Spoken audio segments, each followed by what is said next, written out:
السلام عليكم ورحمة الله وبركاته. أخباركم إيه النهاردة؟ يا رب تكونوا بأفضل حال. ساعات يا أصدقائي بنبقى واخدين رواسب قديمة من حياتنا طالعين بيها أو نشأنا عليها، بتبقى غلط مش صح وإحنا مش عارفين إن هي غلط. فأرجوكوا خلوا بالكوا من الرواسب والأفكار والمعتقدات اللي انتوا طالعين بيها أو نشأتوا عليها، وراجعوها دايما وشوفوا ايه الصح اللي ينفع فيها وايه اللي ما ينفعش فيها.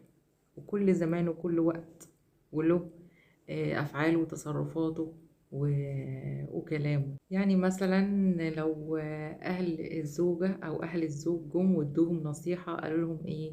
بلاش تعوديه على كده، أو بلاش تعودها على كده علشان خاطر كده كده كده، او بلاش تعملي له كده، او بلاش تعمل لها كده علشان خاطر كده وكده وكده. يعني انت ما تضحيش بكده او انت ما تضحيش بكده. طب ليه يا جماعة؟ ما تسيبوا الاتنين اللي متجوزين في حياتهم هما يصطفلوا مع بعض، سيبوهم هما يتفاهموا مع بعض. احنا في زمن لازم مختلف تماما عن قبل كده. ليه ما تسيبوهمش مع بعض؟ ليه ما تعودهاش عليك وتقربها منك وتحببها فيك؟ وليه انتي ما تعودهوش عليكي وتقربيه منك وتحببيه فيكي؟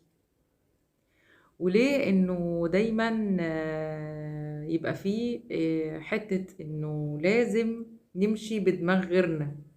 ليه احنا ما نمشيش بدماغنا احنا؟ ليه؟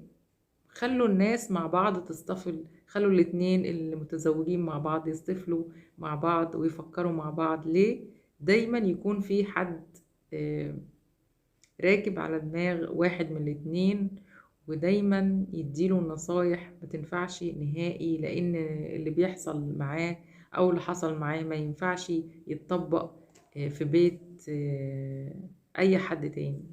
كل دي يا أصدقائي رواسب ما ينفعش إن هي تبقى موجودة في دماغ واحد من الطرفين، وخصوصا الراجل اللي هنا دايما بيحاول يقول لمراته انتي مش مكفياني، وانتي دايما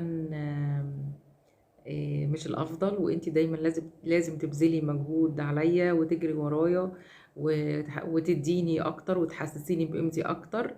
فإنه يعرف حد عليها واحدة عليها تانية ويوصل لها إنه عارف عليها واحدة تانية، أو إنه دايما في حياته واحدة تانية، وهو مفكر إن كده هي هتجري وراه وتحسسه إن هو الأفضل والأحسن وتفضل تديه الأكتر والزيادة علشان يبقى مرضي.